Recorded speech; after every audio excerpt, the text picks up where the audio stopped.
আসসালামু আলাইকুম সম্মানিত খামারি ভাই ও বোনেরা, আপনাদের মাঝে নতুন একটি ভিডিও নিয়ে উপস্থিত হলাম। গরুটির রোগ হচ্ছে lumpy skin disease. LSD virus জনিত একটি চর্মরোগ যা শুধু গরু ও মহিষে হয়। রোগটি মশা মাছি দ্বারা সংক্রামিত হয়। রোগটি দ্রুত ছড়াতে পারে এবং এই রোগের আক্রান্তের হার 80 থেকে 90% পর্যন্ত হতে পারে এবং মৃত্যুর হার প্রায় 10 থেকে 40%, এমনকি তারও বেশি হতে পারে। রোগটি শীতকালে বেশি হয়। বাংলাদেশে 2019 সালে এ রোগটি প্রথম শনাক্ত হয়, যা দেশের সর্বত্র ছড়িয়ে পড়েছে। আক্রান্ত প্রাণীর নাক থেকে নিঃসৃত পদার্থ, দুধ এবং আক্রান্ত প্রাণীর সংস্পর্শের মাধ্যমেও রোগটি অন্য সুস্থ প্রাণীতে ছড়াতে পারে।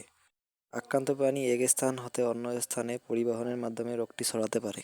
আক্রান্ত হওয়ার 2 থেকে 3 দিনের মধ্যে গুটিগুলো ফেটে সেখান থেকে রস বা কষ বের হতে থাকে। এ সময় গরু খাওয়া দাওয়া ছেড়ে দেয় এবং একদম নিস্তেজ হয়ে পড়ে।